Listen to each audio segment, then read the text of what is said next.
Assalamualaikum warahmatullahi wabarakatuh. Anak-anakku kelas 3A dan 3B. Apa kabar kalian semua?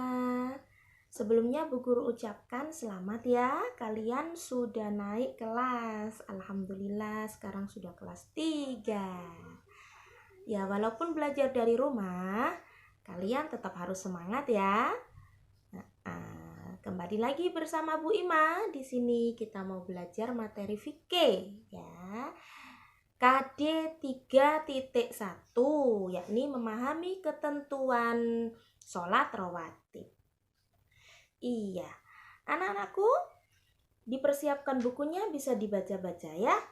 Oke, Bu Guru akan menjelaskan dengan pelan-pelan. Sholat sunnah rawatib.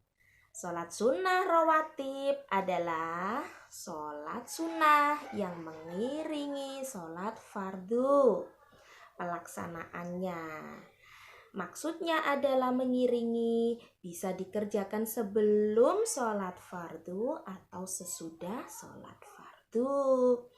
Jika dikerjakan sebelum sholat fardu, disebut sholat sunnah rawatib qobliyah ya.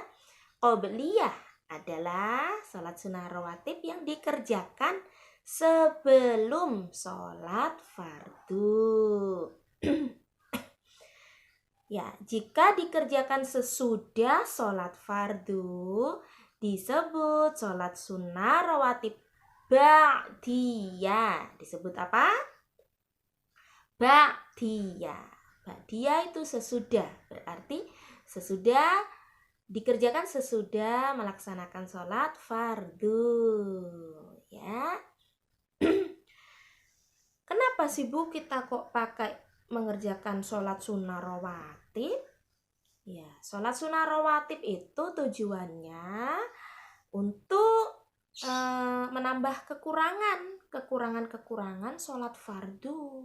Jika sholat fardunya masih banyak kekurangan, akan disempurnakan dengan melaksanakan sholat sunnah rawatib ini biar lebih sempurna lagi ya. Jadi mending kita ngerjakan sholat sunnah rawatib biar sholatnya lebih sip, lebih diterima Allah, dapat pahala banyak juga ya.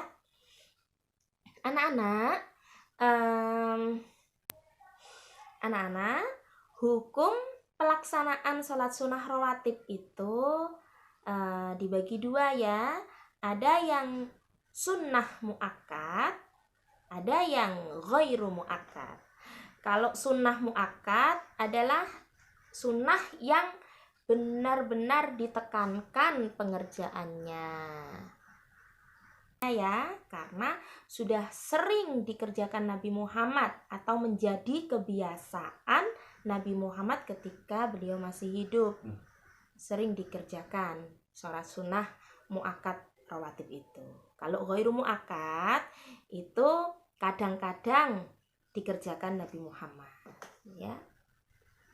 Anak-anak, yang termasuk sholat sunnah rawatib sunnah muakkad yang sangat ditekankan pelaksanaannya ada 10 rakaat, yaitu yang pertama 2 rakaat sebelum subuh, 2 rakaat sebelum zuhur, 2 rakaat sesudah zuhur, 2 rakaat sesudah maghrib, dan 2 rakaat sesudah isya.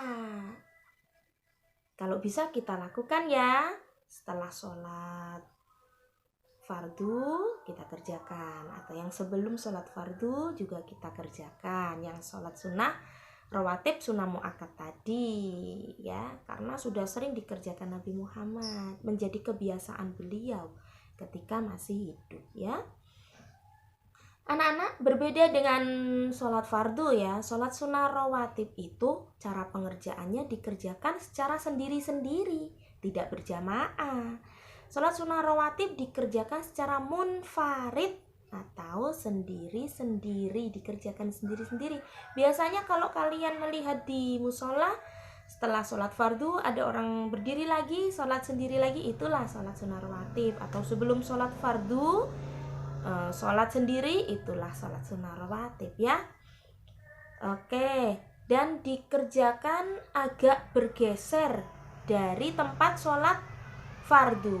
Biasanya sholat fardunya di sini agak geser sedikit untuk pelaksanaan sholat sunnah rawatib. Ada yang pernah lihat seperti itu di musola?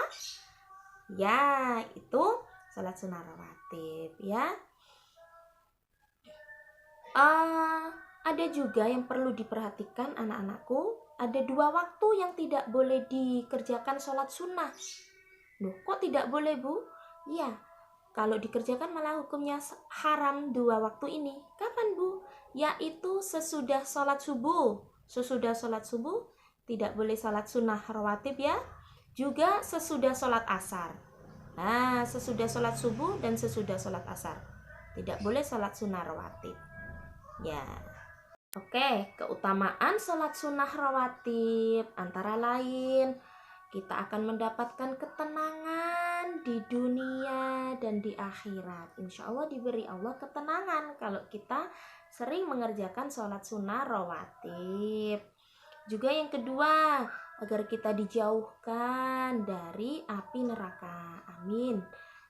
Kalau kita suka sholat sunnah rawatib, mengerjakan sholat sunnah rawatib, insya Allah dijauhkan dari api neraka. Setelah itu kita akan mendapatkan rahmat dari Allah. Mendapatkan rahmat Allah. Keutamaan yang terakhir adalah ada jaminan masuk surga ya. Ada jaminan dari Allah, orang-orang yang suka melakukan sholat sunnah rawatib akan dimasukkan ke dalam surga. Amin, Allahumma amin. Iya, anak-anakku, untuk pelajaran Bu Guru kali ini sampai materi itu dulu ya, keutamaan sholat sunnah rawatib. Nanti kita sambung lagi. Tugasnya apa, Bu? Ya, nanti di-share Bu Guru ya. Semoga kalian selalu sehat. Di rumah jangan rewel, yang baik sama orang tua, membantu orang tua, sama adik. Sholat subuh jangan lupa. Sudah sholat apa belum? Iya. Bu Guru yakin kalian adalah anak yang soleh dan solihah, selalu berbuat baik ya. Demikian dari Bu Guru. Assalamualaikum warahmatullahi wabarakatuh.